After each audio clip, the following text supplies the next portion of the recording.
My name is Greg Brzezinski. I'm the acting director of the Seeger Center for Asian Studies and the GW East Asia National Resource Center.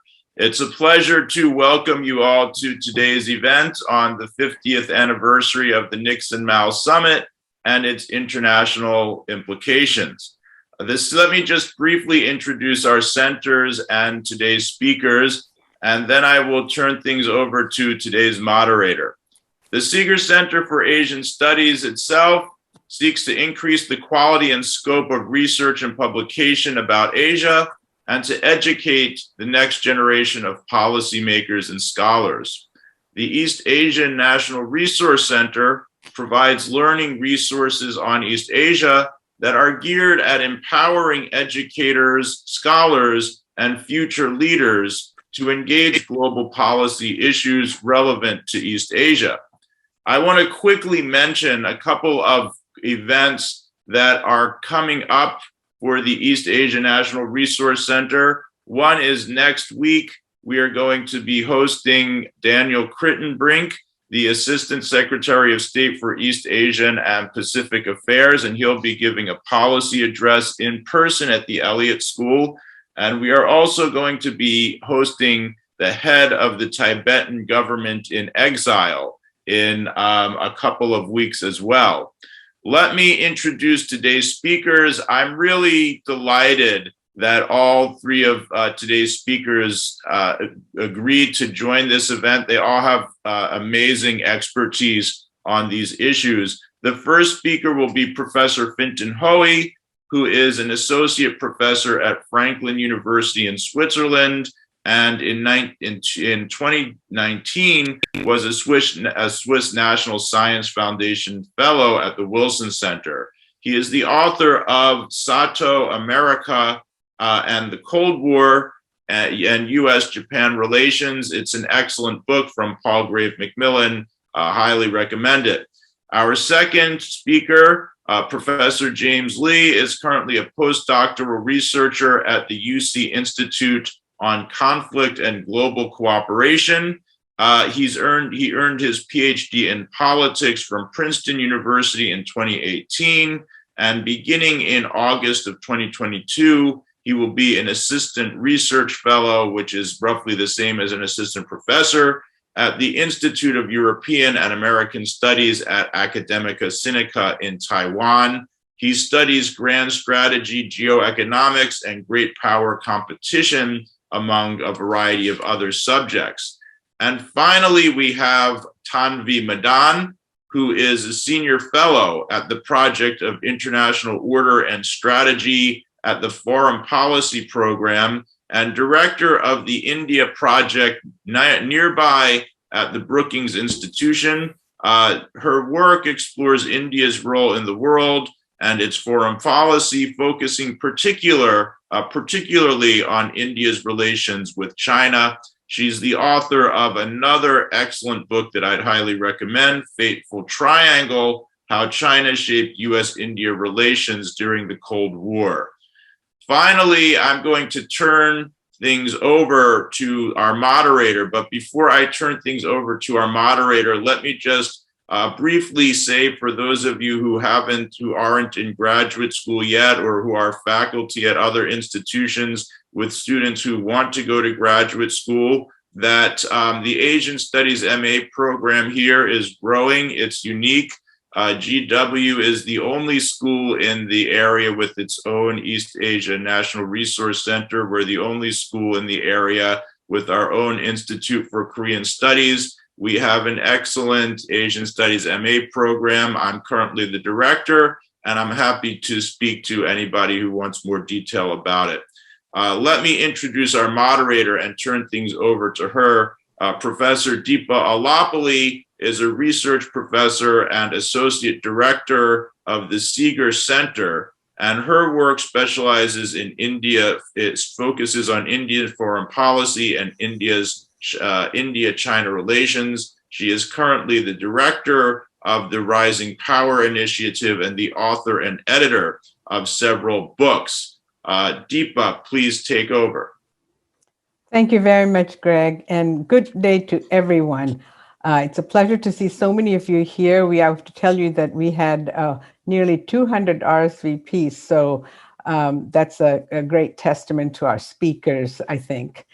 Today we are here at a momentous year, and the 50th anniversary, as Greg said, of the Mao-Nixon meeting. And here in Washington, D.C., I've been hearing a lot of chatter about the state of the pandas at the Washington National Zoo. I think they're all doing quite well. I'm not so sure about the relations between the countries, though. So I think we've got a lot more intrigue on that front. Couple of points before I open it up to the esteemed speakers. One, it was the beginning, the meeting in some sense between the two leaders set the stage for what we call triangular politics. And I think it's a very important lens and a useful lens for today's analysis, but also just in general in international relations, even though things have shifted quite a lot. Secondly, back in '72, the United States, in my view, kind of conferred great power status onto China, because one could really question whether or not China's capabilities warranted that sort of a recognition. But again, it points to United States' incredible discursive power, which continues, I think, to this day. So today we have these three leading experts to take us through the impact that meeting and and sort of the tectonic shift that took place 50 years ago, and how that affected the different countries that the experts are going to talk about in their own on their own topics. We've given them a wide landscape to talk about whatever angle they thought was the most important impact. And they're going to have about 10 to 12 minutes only to do that. Because what we'd like to do is to leave about half hour at the end, 1:15 to 1:45, for audience questions. And on that, let me just ask the audience to please give your questions in the chat box. Simply put your questions in there, but make sure to put your name and affiliation. I really cannot take the question if it's just a orphan question out there. So please do that, and you can do it continuously, and I'll try and keep up with the questions. But with that, I'm going to turn it over to Fintan Hoy, who will start us off with Japan. Thank you. Thank you, and thank you, Greg, and thank you, Deepa, for that introduction. In my notes for this, I actually have triangular and tectonic written down, and I didn't compare notes beforehand, so I guess those terms are in the air. With regard to Japan, there was a strange duality to Japan's position in the US-Chinese process of rapprochement under Mao and Nixon. It was both present and absent. On the one hand, despite being a close ally of the United States and having earlier expressed an aspiration to act as a bridge between the two, Japan was completely excluded from the high-level diplomacy between Washington and Beijing. On the other hand, Japan was very much present as an issue between the two sides. Both Mao and Zhou Enlai were very anxious that Japan would capitalize on its recent economic success and would again become an expansionist military threat in the region. The Nixon administration exploited and encouraged these fears as a way to justify America's continued military involvement in the region. The unexpected and rapid improvement of US-Chinese relations from the summer of 1971 onwards came as a major shock at all levels of Japanese society. It also gave Tokyo an opening to begin to quickly normalize its own relations with mainland China, a process which had been held back by participation in the US-led containment and exclusion of China. Paradoxically, Beijing's fears of a revival of Japanese militarism, combined with its apprehensions about the Soviet Union, meant that Tokyo's overtures were readily accepted. The diplomatic revolution engineered by Nixon and Mao had the potential to drastically upend the security architecture in Northeast Asia to Japan's detriment. For Japan, the process was ultimately a favorable one, but not completely painless. It managed to retain its alliance with the United States, on which its security depended. At the same time, it was successful in normalizing its relations with its near neighbor. So on the 15th of July 1971, Nixon announced to the American people and to the world that his national security advisor, Henry Kissinger, had just returned from secret talks in Beijing with the government of the People's Republic of China. He also announced that he'd accepted an invitation to visit China himself. With this short televised speech, he managed to pull off a political and diplomatic masterstroke. However, the announcement, which had come without any prior notification to Tokyo, sent shockwaves through Japanese society and inflicted a near fatal political blow on Prime Minister Sato Eisaku.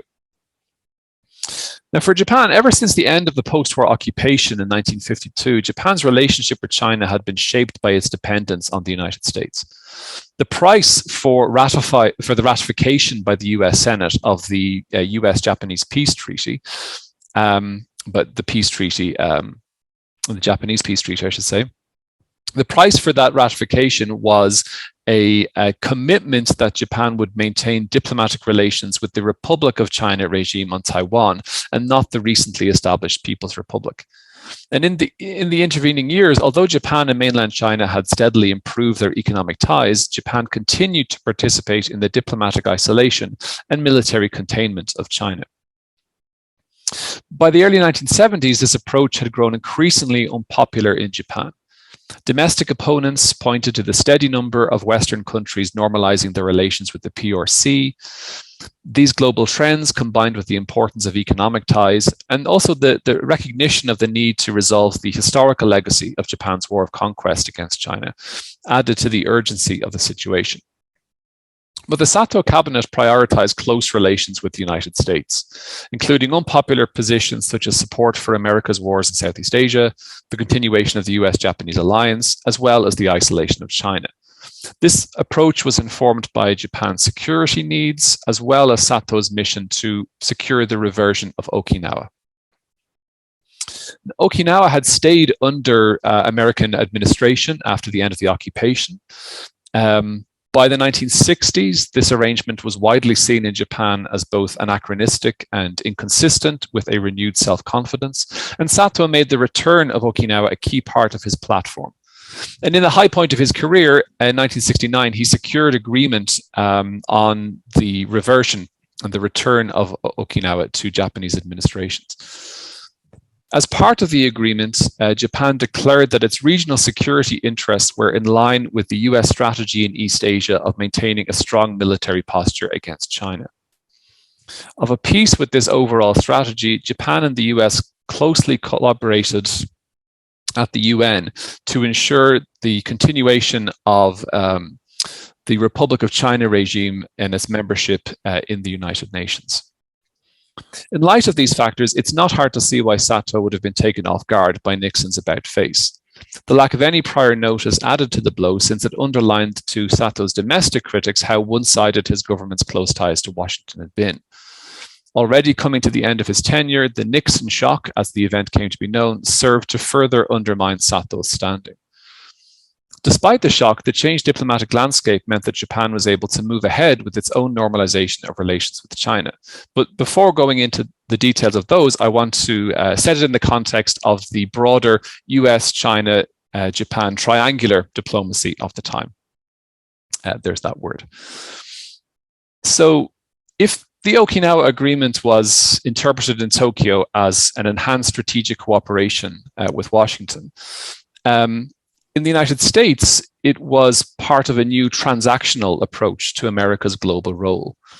Part of this shift in US grand strategy was known somewhat grandiosely as the Nixon Doctrine. This entailed a drawing down of American forces in East Asia, especially land forces in Vietnam, and the empowering of allies such as Japan to assume a greater share of the military burden in the region. This in turn was part of a larger rebalancing strategy which sought to take into account America's relative global decline. Rather than continuing to act as a benign hegemon, the focus would be turned to securing America's interests in cooperation and competition with four other global centers of military and economic power: Soviet Union, China, Western Europe, and Japan. The strategy also included improving relations with and dividing America's major communist adversaries. As mentioned at the outset, Japan was strangely absent and present in the US-China diplomacy of 1971-1972. Absent given its exclusion, present as part of the fears that the Chinese had about a renewed Japanese militarism. For the US, raising the specter of Japanese militarism helped to persuade China's leaders of the desirability of a continued US military presence in East Asia. In a reversal of the alliance's purpose of containing China and the Soviet Union, in this reimagining, it placed the US in a position to restrain Japan. This cynical approach served America's goals and established another area of common interest. However, playing on the fears of Chinese leaders ran directly counter to Sato's explicit request to Nixon that he help persuade Beijing that Japan did not represent a threat. Paradoxically, though, raising these fears meant that a quick Sino-Japanese rapprochement was more likely, since it made Beijing all the more interested in improving relations with Tokyo. In this way, Nixon and Kissinger managed, almost by accident, to shore up the US-Japanese alliance and speed along the process of Sino-Japanese rapprochement. Before that could happen, though, Japan's political leadership was faced with a difficult decision regarding the China seat at the UN. By 1971, it was expected that the PRC would be assigned the China seat by the General Assembly.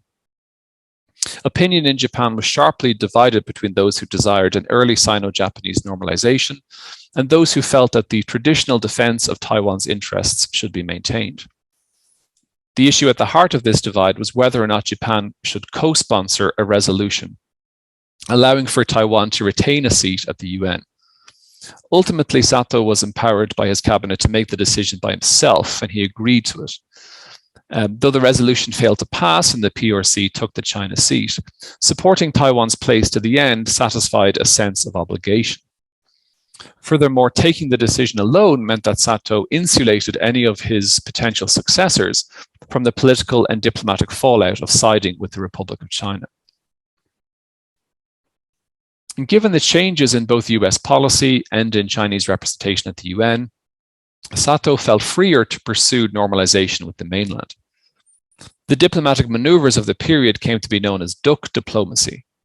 While it appeared on the surface that very little was happening, in fact, there was a great deal of behind the scenes activity. This drew comparisons to a serene duck gliding along the surface, while beneath the waterline, their feet were energetically waiting. Sato dispatched a letter to Zhou Enlai calling for an improvement in relations.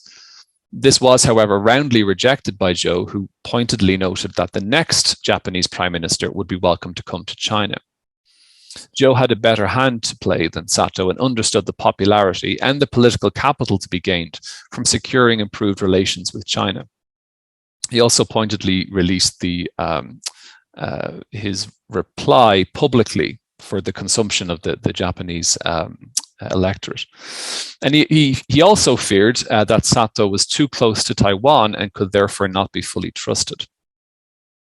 And so it fell to Sato's successor, Tanaka Kakue, to lead the normalization of relations. However, it should be noted that Sato had laid the groundwork for this, especially in the sense of having discharged an obligation to Taiwan, which gave his successor greater freedom of action. In a sign of how rapidly the diplomatic tectonic plates were shifting at this time, Nixon warned both Beijing and Tokyo not to proceed too quickly towards normalization, seeing it as in America's interest to keep these two Asian giants divided. These calls were not heeded. For its part, Japan was in no mood to continue to allow the United States to dictate the pace of its relations with China. The Chinese had their own reasons to move quickly. Concerns about a revived Japanese militarism, which Nixon himself had helped to keep alive, along with fears of a nightmare scenario of a Japanese-Soviet accommodation directed against China, opened the door to Sino-Japanese normalization in September 1972, just a year and 2 months after the Nixon shock. To conclude, Japan was greatly affected by the Nixon-Mao summit and by the diplomatic revolution that it symbolized. Containment of mainland China had been a central pillar of Japan's diplomatic posture since the end of the occupation, and the changed atmosphere allowed it to deal with some of the unfinished business of the Pacific War. Though Japan was excluded from the secret high-level diplomacy conducted by Washington and Beijing, in spirit it was very much present. The instrumentalization of the US-Japanese alliance by Washington was a cynical ploy, and yet, paradoxically, it helped smooth the path of Sino-Japanese rapprochement. Such a diplomatic revolution had the potential to leave Japan isolated. Instead, Japan was able to further integrate itself into the diplomatic structure of the region through its improved relations with China. That it was able to do so in a manner which did not undermine its long-term security relationship with the United States was a significant and lasting achievement. Thank you very much. Thank you so much, Fintan, for that really good overview and setting the stage for our next speaker, Dr. James Lee, who will turn to Taiwan, who I scarcely know how to describe the impact, the political earthquake that this meant for Taiwan. So, James, the floor is yours. Good morning. Thank you all very much for coming. And thank you very much to the East Asia National Resource Center for hosting this event. I'll be presenting on the United States policy towards China, generally starting from the Communist Revolution in 1949, and then focusing on the Nixon era, and then discussing the contemporary implications of this history and kind of taking a long-term historical perspective on these developments. So I'll start with what happened in 1949 and the shock of the rise of the PRC in US foreign policy circles. And between 1949 and early 1950, there were three types of US strategies that were being debated in Washington. One was engagement, because with the founding of the PRC, there was the potential for the PRC to play a Titoist strategy of being a communist country that would cooperate with the United States and split with Moscow. So that was an aspiration that the US considered in the spring of and winter of 1950. And the other strategy was containment, preventing the CCP from becoming more powerful and expanding. That's the policy of isolating Beijing. And then the third strategy, which was never really seriously considered, but was listed as a theoretical possibility, was a policy of hostility or seeking regime change in mainland China. But it was really the debate between containment and engagement that influenced US foreign policy debates in this period. After the outbreak of the Korean War, the United States decided to pursue containment, but it did not rule out the possibility of engagement at a later time. So US officials decided after the outbreak of the Korean War, and especially after the communist Chinese entry in the Korean War later on, that the United States would contain the PRC. But engagement was a possibility that the US held out for a later time in its strategy towards China.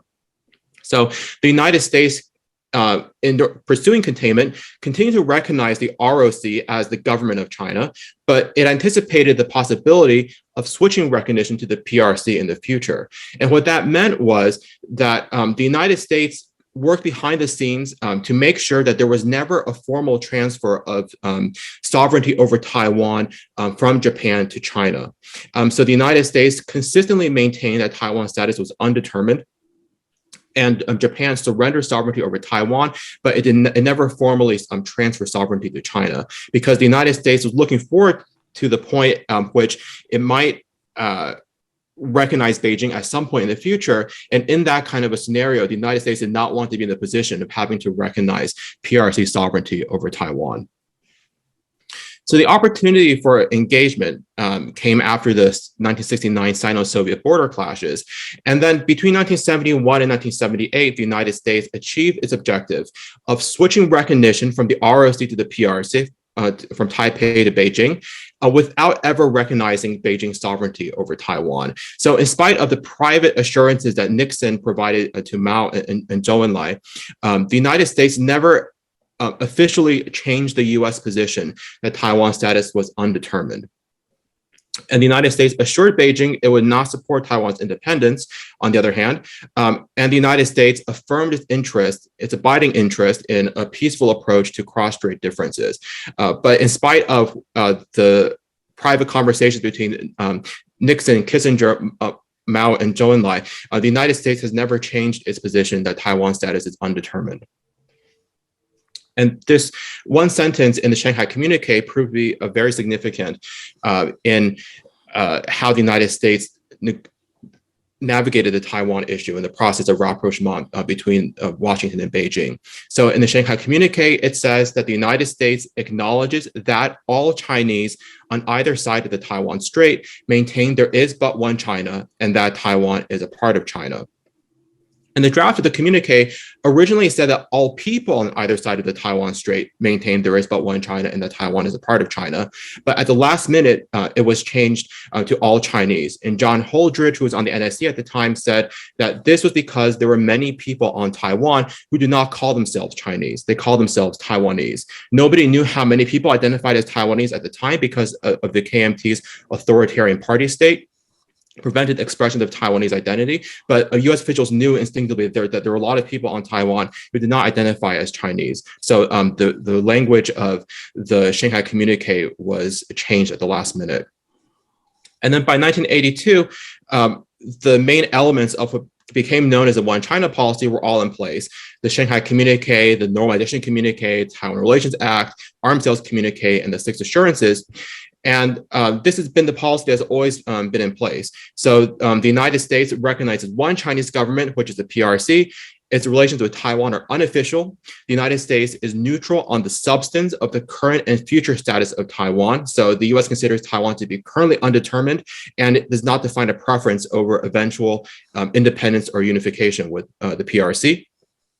Where the United States is not neutral, and where it maintains the capacity to resort to use force to defend Taiwan, is the United States is not neutral on the process of how the status of Taiwan is decided. The United States is opposed to unilateral changes to the status quo, and that's why the United States maintains the capacity to intervene in Taiwan's defense, and why the United States continues to sell arms to Taiwan. It is to prevent a unilateral change to the status quo. So in terms of Taiwan's perspective and the impact on Taiwan of the Nixon and Mao summit. So Taipei's priorities during this time, because at this time it was still the KMT, ROC, Leninist party state. And so it was a Chinese nationalist regime. So Taipei wanted to ensure that the United States would not recognize PRC sovereignty over Taiwan. And at the same time, Taipei wanted to ensure that the United States would not support Taiwan's independence or to China's formula to the Chinese Civil War. And this connects with what Fintan represented earlier. Taipei was also concerned about a Japanese influence in Taiwan. And Taipei was concerned that Japan would seek to expand its influence after the death of Chiang Kai-shek.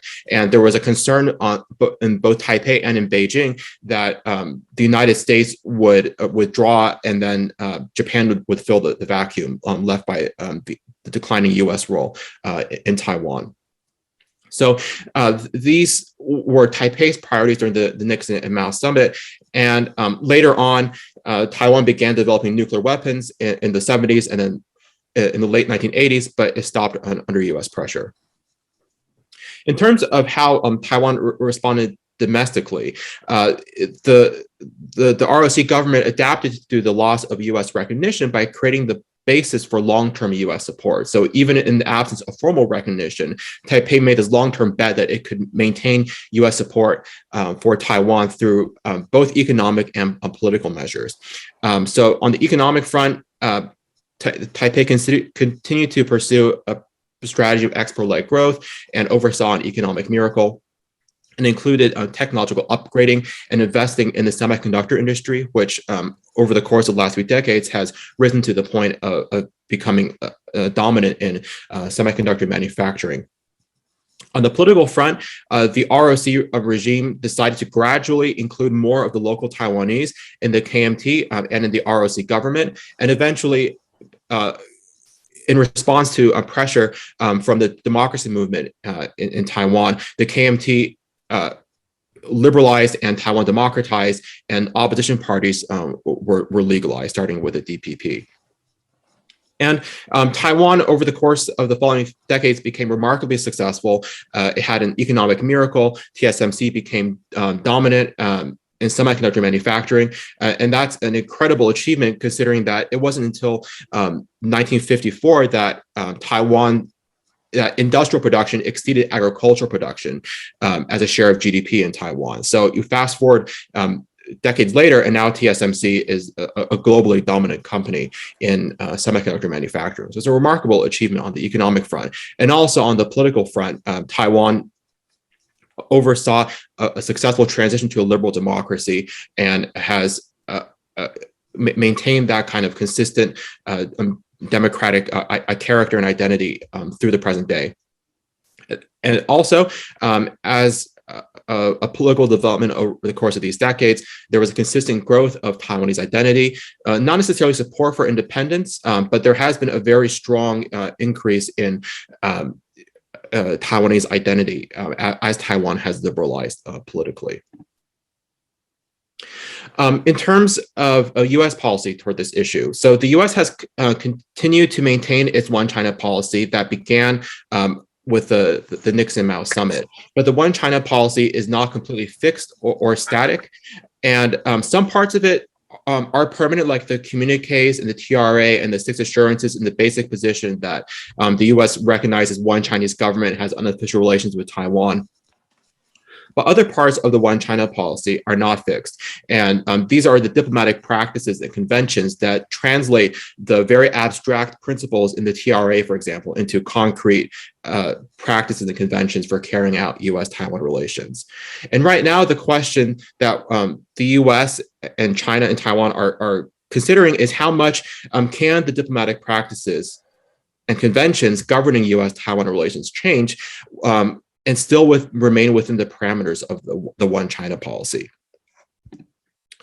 And the most sensitive aspects of the one China policy are the United States' neutrality on Taiwan's political status and the unofficial character of U.S. relations with Taiwan. And neutrality is relatively easy to define and implement, but unofficial is an ambiguous term, and knowing how to interpret that has proven to be a great challenge in the United States Taiwan policy. And so I'll conclude with the concern about the United States and Taiwan approaching Beijing's red line, because Beijing often says that the United States and Taiwan are getting very close to crossing the red line. But nobody actually knows what the red line is. And the PRC has an incentive to exaggerate and bluff about how close the US and Taiwan actually are to the red line. And in response to the recognition that the PRC has been exaggerating how close the US and Taiwan are to the red line, the US and Taiwan have been pushing back since 2016. But how far can they go? And so there are two views of the world. One is that the United States is very close to the actual red line in support for Taiwan, and it doesn't have very much freedom to maneuver. And if the US increases its support for Taiwan, then this could trigger a military conflict. Scenario two is that this red line, this so-called red line, is just rhetorical. Beijing is exaggerating, it's bluffing, and the US actually is very far from the red line and can really do a lot more to support Taiwan. So these are two views of the world, and we don't know where we are, of which one of these scenarios is the world that we're living in. So with that, I'll conclude, and I look forward to your questions. Thank you so much, James. And thanks to both the speakers for keeping right on time, which makes it easier for me. We heard how incredibly delicate of a relationship the Taiwan-China-US relationship is, the triangle is. And I think we'll have a lot of questions on that. And speaking of questions, let me just urge the audience to go ahead and start adding their questions to the chat. I don't see a lot of that happening, so just a reminder. And now, last but not least, I'd like to turn to my friend Tanvi Madan, who's going to tell us about the impact on another big power in the region. And now we've moved right to South Asia, India. Tanvi. Thank you so much, Deepa, and thanks to you, the SIGUR Center, to Greg and the East Asia National Resource Center. It's good to be back in a GW setting. My work was benefited a lot from having participated in various workshops that GW did for archival work, as well as applying for FOIA and mandatory declassification reviews. So I'm always glad to do things with the university. I'm going to talk about kind of the impact on India of the kind of Nixon-Mao summit and US-China rapprochement more broadly. The point I will make is that it had profound implications, this larger process for India, both immediate because of an ongoing crisis in South Asia at the time, as well as long-term strategic implications that have shaped India's options to this day. And the way, since we were talking about triangular diplomacy, is that the way I put it is that what you saw triangulation, and then you saw this kind of process result in two tilts. One was the US towards Pakistan and China, and India towards the Soviet Union. To understand how India saw the kind of Nixon-Mao summit, as well as kind of broader US-China rapprochement, you have to understand where things stood before it. And so, like James and Fintan, I'm going to kind of rewind us back a little bit, a few decades earlier. From the late 1950s in particular, there was broadly convergence between India and the US on China. Both saw it as a challenge, both geopolitical and ideological as well. And both Delhi and Washington agreed that they needed each other as partners to tackle that challenge. And India, on its part, benefited from this shared view. The US saw a race between, and they called it a race in Asia between communist China and democratic India. And for US officials, it was a race that they wanted to see India win, particularly for ideological reasons. And from what you saw was from the second Eisenhower administration on, there were presidents and their kind of governments that were invested in India's success. So for India, that was useful because it gave India utility and importance in American eyes. And what that resulted in is India receiving economic and food aid as a result, but also during the 1962 China-India War, India received diplomatic, military, and intelligence support from the US. That continued after the war as well. And by this point in the kind of 60s, you saw US officials, even if they didn't think India could win the race with China, they wanted to ensure that India did not fail or fall as a result of either military or economic setbacks. Crucially, in the aftermath of that China-India war, the US-India also signed an air defense agreement in 1963, which said that in the event of another Chinese attack on India, the two countries would engage in consultations. The US and the Kennedy administration and the Johnson administration subsequently saw that as a commitment. India, at the very least, saw it as a security assurance. And during the 1965 India-Pakistan war, when it seemed China might intervene, the US dusted off its contingency plans in case it did need to act militarily in response if the Chinese did intervene on behalf of Pakistan. So that is kind of the background of what had happened before 1971, 1972. So when news broke of Kissinger's trip to China in the summer of 71, New Delhi saw it from the perspective of a country that had seen the US as a crucial part of its balancing strategy against China. Kissinger's trip and then subsequently Nixon's visit to Beijing represented a strategic shift that kind of the convergence on China, that shift away from that convergence of China that had driven a deeper US-India relationship, particularly in the late 50s and 1960s. And this would have strategic and long-term implications for India, which I'll come back to. The prospect of US-China rapprochement alone, though, might not have bothered Indian officials as much. Unlike Japan, India had long believed that isolating China and the People's Republic of China was a problem, especially in the 1950s. In the early 1950s, it had advocated, indeed, for the PRC to take the China seat in various UN organizations. Prime Minister Indira Gandhi had even attempted a rapprochement with China herself between 1968 and 1970. Why? Because India believed that isolating countries actually made them more belligerent. It was more destabilizing, and it shut off channels of communication.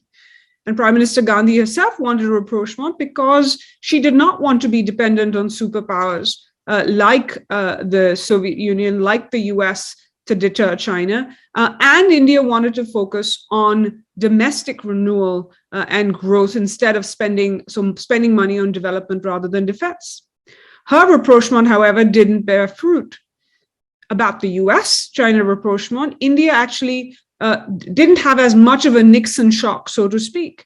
They had hints from US officials as well as other sources that the US might be shifting on China.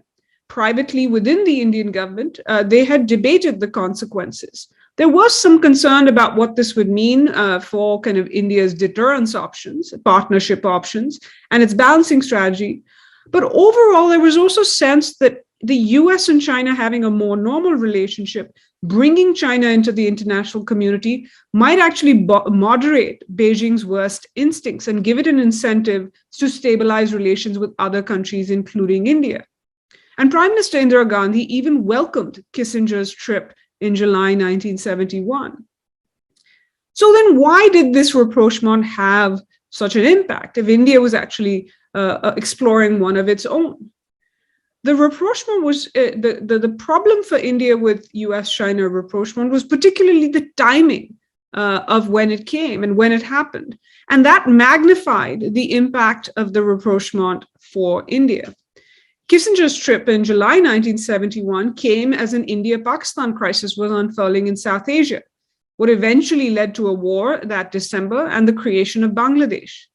That summer, one of Delhi's key concerns involved the possibility of Chinese intervention on behalf of Pakistan if an India-Pakistan war broke out. India sought assurances from the superpowers to deter Beijing, or to at least ensure that India would be prepared if China went beyond supporting Pakistan diplomatically. Senior Indian policymakers asked American officials, based on kind of the air defense agreements and the assurances then, about what the US would do. And they particularly asked Henry Kissinger what the US would do if China intervened in an India-Pakistan war. They were not unaware that the US was exploring rapprochement, as I mentioned. And so one of the reasons they were asking this question is to suss out what the US would do. The US response was of great concern to them.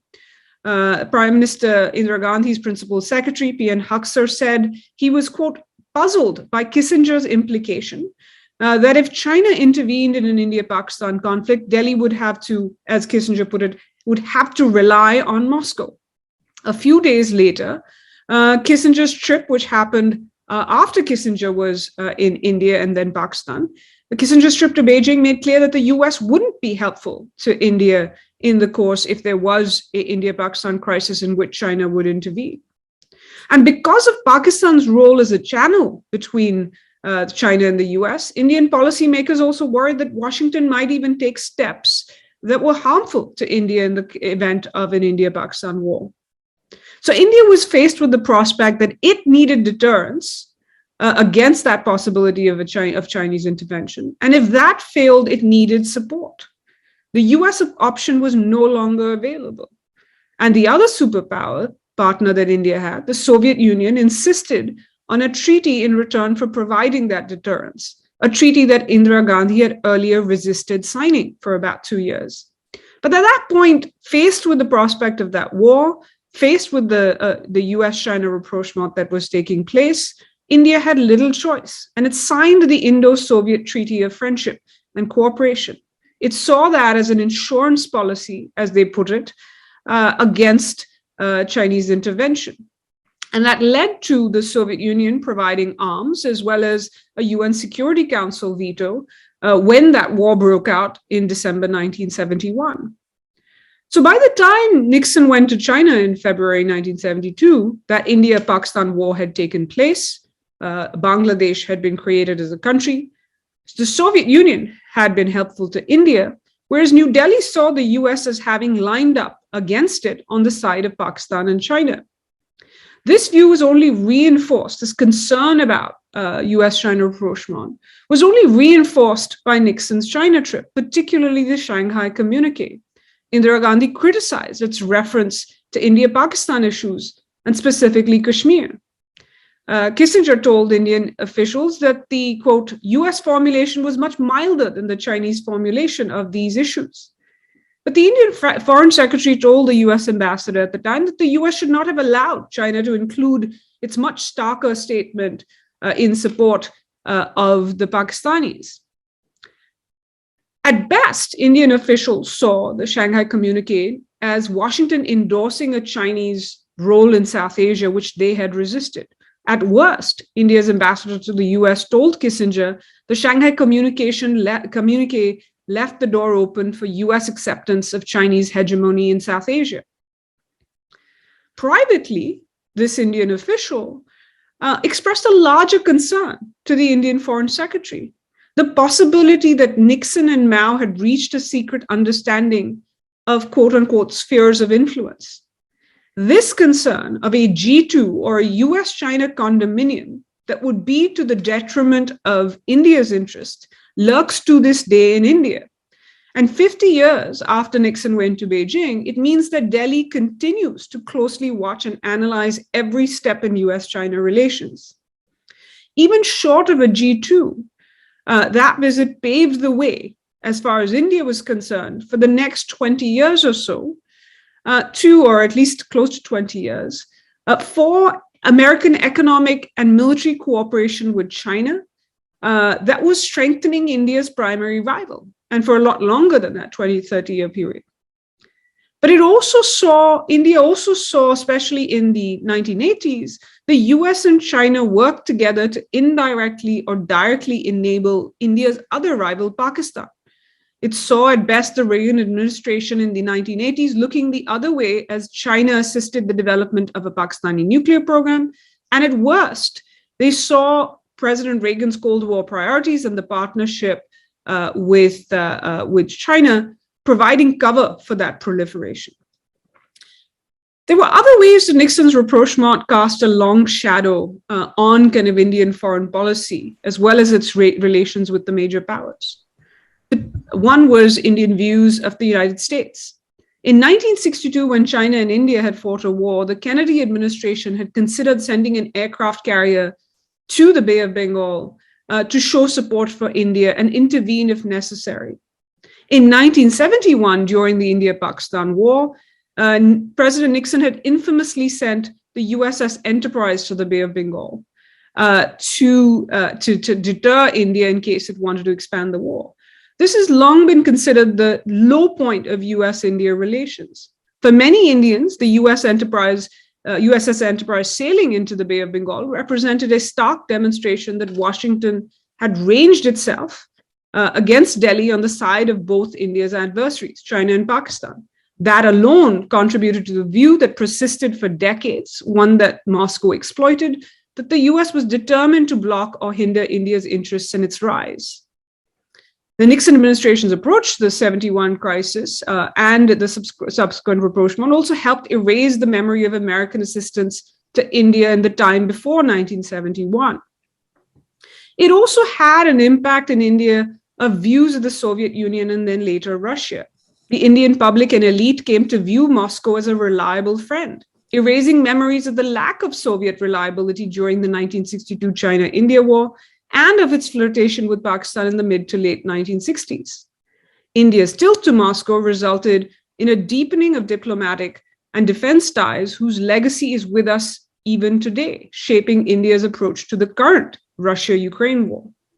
I'll end with saying that one other long shadow that this crisis, the rapprochement, and as it coincided with the crisis had was that it reinforced India's desire to maintain a diversified portfolio of partners. Nixon's China rapprochement and the crisis, 71 crisis, and its consequences, reminding Indian policymakers of the importance of the strategy that underpinned non-alignment, that is, a diversification strategy. To Indian policymakers, the crisis highlighted, and the rapprochement highlighted the unreliability of one partner, the US, that suddenly one day, as far as they were concerned, made up with China. But it also reinforced for India the wisdom of not having given up their other partnership, that is with the Soviet Union. Those lessons, however, also made India wary of subsequent overdependence on the Soviet Union. And that concern fueled India's desire to develop its own capabilities, including an independent nuclear deterrent, and ease its China threat by re-engaging Beijing during the course of the 1970s and 1980s as well. Delhi also tried to revive its US option, but it found that its earlier utility for the US as a geopolitical counterbalance and democratic contrast to China had diminished considerably because of Nixon's China rapprochement. And so you saw a bit of a lull in the US-India relationship for at least a decade and a half after. Thank you, Tanvi. And your exposition reminds us that how different things look right now in US-India relations and the utility of India for US and vice versa. Well, we do have several questions. I'm just trying to get the chat box up. And there are a number of questions, but before I jump into the questions, we have about 25 minutes. So if I could indulge myself and ask a very quick question to the panelists. You know, we saw the presentations as talking about the impact on the different countries, and clearly, at least in the case of Taiwan, there's no question about the negative versus positive impact. But Fintan's pointing out that unexpectedly, that it was actually a beneficial outcome for Japan. And so the one question I have for all three of you is, we are now at a stage where we're seeing a shuffling of the cards in a different direction right now in this triangular relationship. And of course, what's happening now is the United States may be in a situation where it has two adversaries, not just Russia versus China versus the other, but really two adversaries of a triangle. And my question is, can you predict, now just, you know, you've been telling us about the history. I just want you to give a small prediction. I know none of us likes to do a predictive sort of thing, but let me ask you if you think the net result of what we're seeing now, the reshuffling of the triangular relationship, do you expect it to be net positive or net negative for the Japan, Fintan, for Taiwan, James, and India, Tanvi? And just, 30 seconds is fine. Thank you. I suppose I'm up first since I was up first earlier. Yeah, historians just hate to give predictions. Is it going to be better or worse? Is what we're seeing now going to make things better or worse? I don't know if it's going to make things better for anyone, frankly, seeing what's happening. In terms of what's changed, perhaps in Japan, Prime Minister Abe, who recently left office, he was in favor of a much greater Japanese integration with the Indo-Pacific as a way to engage with and contain China. He also was much more interested in boosting Japan's own defensive capabilities. This was something that the United States latched onto in terms of a way to have a new kind of containment against China. For Tokyo, though, it was always balanced by the need to maintain a positive economic relationship with China. Simply too important in terms of a market to fully to go on beyond kind of containment or defensive approach and to be in any way offensive in any capability, even rhetorically. What's been interesting in the last few months, and especially since Abe has left the prime ministership, and he's less restrained by that, although he's still someone who's quite influential, especially on the right in Japan, is he has been quite direct about the need for Japan to defend Taiwan if there was ever any situation where that might occur. And he's also been, in the context of Ukraine, been very strong about calling for the United States to be resolute in its deterrence of a cross-straits attack by being clear about where its defensive lines lie in East Asia. So.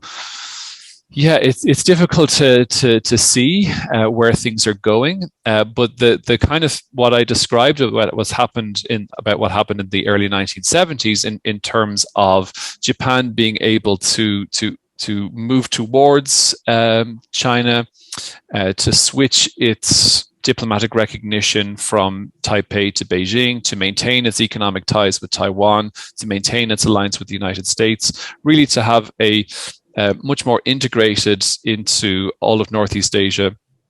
That's coming unstuck in ways that I think can only be detrimental, I think is the best thing to say about that.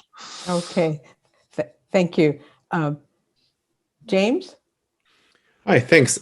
So I think for Taiwan, there are potentially both positive and negative effects that this could have on Taiwan. So then on the negative side, the images of this just brutal Russian invasion of Ukraine has made the possibility of war much more present in the minds of Taiwanese. In the past, it was seen as more of a theoretical possibility, but all these images coming out of Ukraine have really kind of hit home very, very hard in Taiwan. So the negative aspect of that is that I think Beijing is basically pursuing a game of psychological warfare against Taiwan and the United States, and trying to make Taiwanese feel like there's no hope for Taiwan in the future, and use that kind of psychological pressure to bring Taipei to the negotiating table. So if we see like a widespread kind of panic in Taiwan about the possibility of war, then that could play into Beijing's strategy, and that's the greatest risk that I see. Okay. I suppose on the positive side, it's hard to talk about this horrible conflict in a way that has positives for Taiwan. But I think I think that it's because the possibility of a war has become much more immediate in the minds of Taiwanese, that Taiwan is taking a lot of steps right now to invest in its military, to extend the length of conscription. And the United States has now a much greater case for selling more advanced weapons to Taiwan and training the Taiwanese military. So I think that the immediacy of the war has galvanized the international support for Taiwan. And also at a very broad kind of global level, it's really highlighted the ideological difference between the authoritarian powers and the democracies. And even though democracy, from a realist perspective, is very difficult to kind of define and measure in terms of its strategic importance, still, I think that intangible value of Ukraine's democracy and seeing that Taiwan having a democracy has really split the world in very visible ways. And I don't want to overdraw the analogy with the Cold War, but I think we have something kind of similar to the Korean War in terms of a conflict that mobilizes the world's democracies. Thank you so much. Tanvi, I think I can predict what you're going to say, but you give me your prediction. I'm going to give the other historian answers. It depends. I think there are two ways that India is looking at this triangular diplomacy. I think India, one is in terms of how the US is going to approach it. I think much like Prime Minister Abe, and more so than, in fact, Japan or even President Macron in France, who used to hold this view, India wanted to see what people in DC were calling a reverse Kissinger, right? That the US actually stabilize relations with Russia, and you keep Russia and China from deepening their alignment.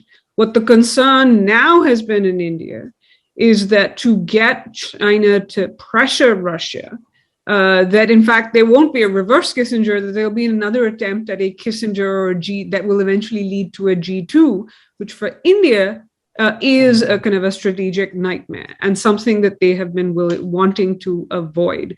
But that leads to kind of the second thing India is watching, which is their other strategic kind of nightmare, which is closer Russia-China alignment. And I think there are two views on this that seem to be evolving in India. This is not new. They watched since the 1950s, if not before, they have watched Moscow-Beijing relations. It has deep implications for them. It has been an objective of Indian policymaking to try to keep Russia and China apart. So they've been quite concerned about Russia-China growing closer. It has direct impact on their interests, and also throw Pakistan into that mix, those three countries working together. There are two views in India in this, very quickly. One, that the February 4th Russia-China statement before the Russian invasion, but the consequences of the Russia-China invasion, Russian invasion of Ukraine will be that there will be a closer Russia-China alignment and Russia that will be more beholden to China. There's a second view that no, this is more of the same of what we've seen and we can manage it. That first view that says this is different, this is a turning point, also is leading people to say this needs to lead to India questioning its overdependence on Russia. Other things are also doing this, overdependence in particular on defense supplies from Russia. But it is also a key issue because this is taking place as an India-China crisis is still ongoing at the border and could potentially escalate. There are two views. Finally, I'll just make two views on what India should do. One is that some people say India should double down on giving Russia a non-China option. And another view says, no, India actually does need to be diversifying away from the Russia relationship, even if not giving it up. Thank you. I guess we'll know the answers 50 years from now, as we just did. All right. Thanks, everyone, for being patient. I will now get to the questions. And let me take up Tina Chung from the Voice of America. And her question is for James Lee. Tina asked that about China that has been accusing the U.S. of hollowing the one China policy and playing with fire along the kind of spectrum that you pointed out, the red line issue that you noted. But Beijing also has said the congressional visit to Taipei last week was violating the government's one China policy because the legislative branch is part of the government. And her question is, how serious should the Biden administration take these warnings? I think the Biden administration should take the warning seriously, but not allow itself to be boxed in by Beijing saying, here's a red line, you're very close to a red line, because Beijing always has an incentive to kind of exaggerate. But on the other hand, I think that the US should adopt a relatively cautious approach and increase its support for Taiwan if there's a very concrete benefit that kind of support brings for Taiwan security. And I think making statements on Taiwan sovereignty or doing things that make it seem like the U.S. is pursuing a more of an official relationship with Taiwan is risky, and they should be only pursued if there's a kind of a tangible benefit for cross-strait stability. So I think the U.S. should push back against Beijing when Beijing tries to kind of constrain the U.S. and Taiwan in this way, but it should also take the possibility of being perceived as an official relationship seriously. Okay. Thank you. There's a question here from CK So, who's an independent analyst on, I don't know if you've been following the question about sovereignty of China over Taiwan. And I think this is more for James and as well, I think, for Fintan a little bit. But the question is, how can the U.S. claim that sovereignty over Taiwan and its surrounding areas was not transferred to China when Japan accepted the Potsdam Declaration, where it returned, after World War II, it returned all the territory seized from China back to China. So there's I don't know if people can follow the back and forth here by different audience members. But James, again, we'll stay with you for a second. Do you have any take on this? Whether Potsdam Declaration was just non-binding and so who cares, or what's your view?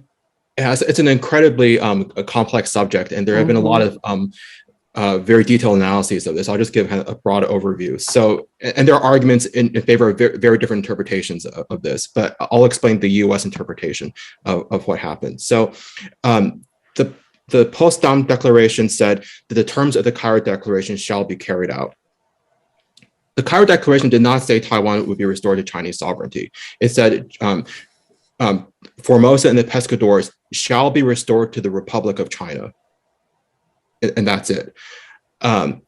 So the U.S. interpretation of this has been that the ROC took control and accepted the surrender of the Japanese colonial authorities in Taiwan, and that so the terms of Cairo were carried out in that sense. Chiang Kai-shek accepted the control of Taiwan as the Allied theater commander for the Far East.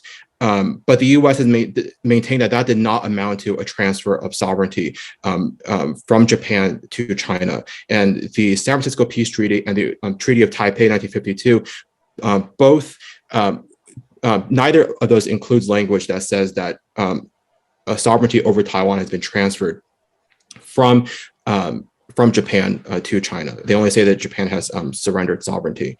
And then there's a separate issue of what U.S. intentions were in 1943 with the Cairo Declaration. So the U.S. intention in 1943, I think, was to return Taiwan to China after World War II. But then the U.S. says that the U.S. issued that statement when it believed that the government of China would still be the ROC. And with the defeat of the ROC by the PRC, the U.S. says that the terms of the Cairo Declaration don't automatically apply to the new PRC government, and and so Truman said that the final determination of the status of Formosa must await the restoration of security in the Pacific, a peace treaty with Japan, or consideration by the United Nations. Okay, thank you for throwing light on that intricate international law question here, which we won't resolve right now. There are several questions to Tanvi on what is seen as India's neutral, if not pro-Russia position on the on the Ukraine war. And the couple of questions. One, would Washington likely make concessions to India, despite this, to keep India as a strategic partner against China in this case? The other thing is, why is it so difficult for India to shift military purchases from Russia? So India does not see itself as supporting the Russian position. For India, the Russian invasion of Ukraine has thrown up all sorts of problems for its military, for its security, for strategic relationships with various partners, not to mention energy and food security concerns and inflation that's resulted. It also has no interest in endorsing the idea that it's okay to use force to change the territorial status quo unilaterally, given that it has China sitting next door, and that has made such attempts. It has, even in its abstention, it has noted that it does not endorse kind of these steps. And nonetheless, as we all know, it has created some differences. I think more of approach rather than the objectives that India and the US have in mind, differences between the two countries. But I think it goes to kind of that the second part of that first question, which is, I think, because there is not just strategic convergence on kind of ensuring a free and open Indo-Pacific, read that as a balancing kind of China aspect of it. Just like historically, in the 50s and 60s, when India had that convergence, they managed differences better. It incentivized the better management of differences. And so we're seeing that again today, where just there was a US-India 2+2, a Biden-Modi call as well just this last week. And the emphasis was on that convergence and managing those differences with the recognition that India is diversifying its military supplies or new military purchases away from Russia. In the last 5 years, it was still 49% in terms of value.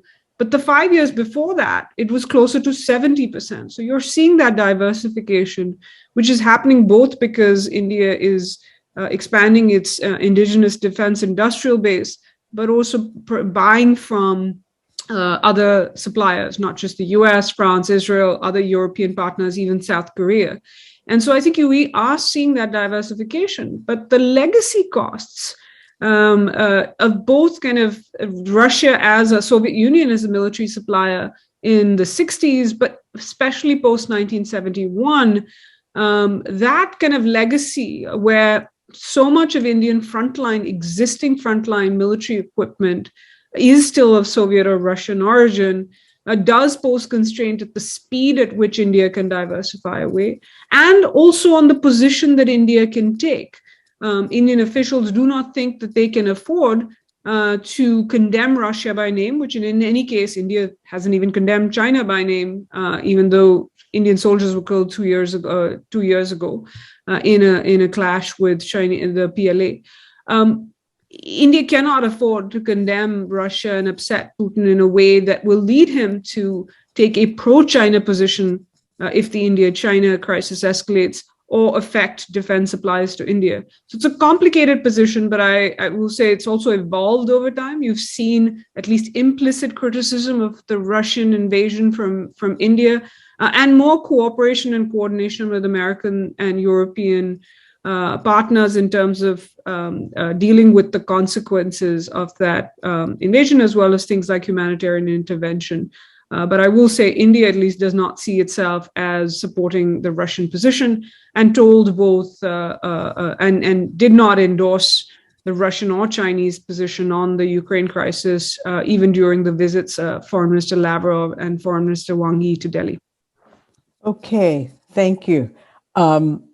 There's another question here that echoes my first question, but I'm going to ask it again because I think it can be elaborated upon.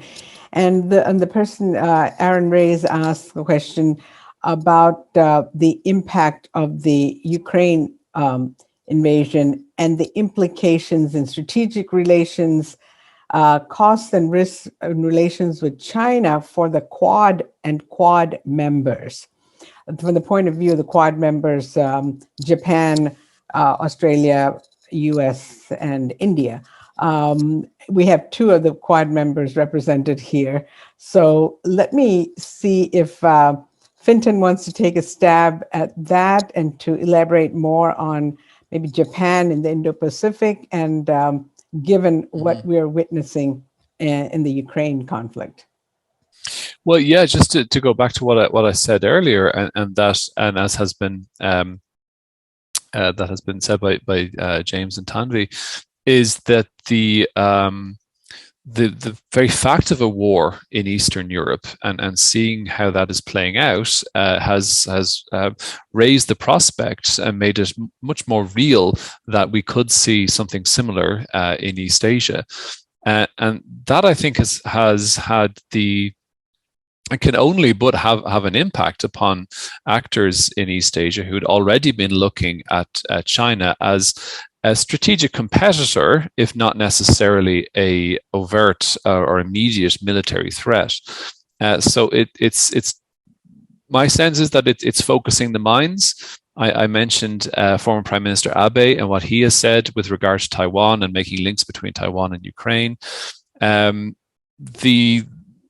From what I've seen so far, the Japanese government have been somewhat more circumscribed in their statements. They have to be more careful. Abe is a former prime minister, so he's under less restrictions in that regard. But it does certainly has a potential to unite the Quad, or it could actually potentially cause cracks in the Quad if there are differences in terms of approach if there is an emergency situation. So it's difficult to say really, but it's certainly worth watching. I think you muted, Deepa. Yeah, thank you. Let me, just because we have only 2 minutes left, there is a very interesting question that just came up from Ved Kurup, and I'm going to ask Tanvi and Fintan on this, and if James wants to jump in. The question is about the BRI's kind of spiderweb projects, especially the entire Eurasia Belt and Road Initiative plan, and how the fact that Russia is now, Europe is trying to isolate Russia, whether China is going to have to rethink its BRI design. And I just want to give each of you 30 seconds to respond to that. Yeah, Tanvi? I can jump in and say, I would also like to say on BRI to plug Greg Brzezinski's book, Winning the Third World, which is this kind of competition is not new. David Engerman's Price of Aid as well, which looked at US-Soviet competition over kind of assisting India, development assistance. And I think, with BRI, I think it's too soon to tell. In any case, China had been facing some headwinds because of either developments within the countries, the consequences of COVID and people's in various countries' abilities to repay or meet their debt payment obligations. So I think in any case, there were headwinds. I think the question will be more what this does to Europe-China relations potentially. There is some friction there. But does that mean, I think there's still, the jury is out on whether Europe would be as cohesive and as kind of forward-leaning if there was a kind of a China contingency as opposed to a Russia contingency. And so you see the reverse of what, even in places like India, this question has always been a question. Yes, you want us to stand up against Russia, but you don't stand up against China. You were silent. The Europeans were silent when China took action against us 2 years ago. So I think it's too soon to tell, but there will be questions combined with not just, I think, China standing by Russia, but even things like economic pressure and coercion on Lithuania and things like that, that I think there will be a broader set of questions. I think the other place to watch is Central Asia and what it might be happening there, which does have kind of these BRI projects and how they're seeing the situation, what this leads to. But I think it's too soon to tell. I think this will just add to the broader headwinds on these kind of economic projects abroad. Fintan, 30 seconds. Do you have any? No, just to say that I would agree with Tanvi. It's very difficult to say. Also to say that Japan has been trying to compete in terms of quality with China with regard to the Belt and Road. So it has made stabs towards a different or a parallel structure there, and we could see a situation in which that develops even further, and that kind of role that Japan would play, it's quite comfortable playing that kind of role in terms of economic aid and infrastructure and so on. I could definitely see that being ramped up in any kind of scenario in East Asia. Well, we have come to the end of the time allotted to us, and we have had a terrific panel here, discussion, so stimulating. There are so many questions that have come up, and I think there's so much uncertainty and intrigue that we're going to have to follow this very carefully, and I have a feeling that we'll have to have you all back. We won't wait for 50 years, but we'll wait maybe a year or so, but I'd love to have you all back here for another follow-up. But please join me, audience, in giving all of you a hand clap to the wonderful panelists. And thanks again, all of you, Fintan, James, Tanvi, for joining me today and for coming to the Seeger Center. Hope to see you all in person someday soon.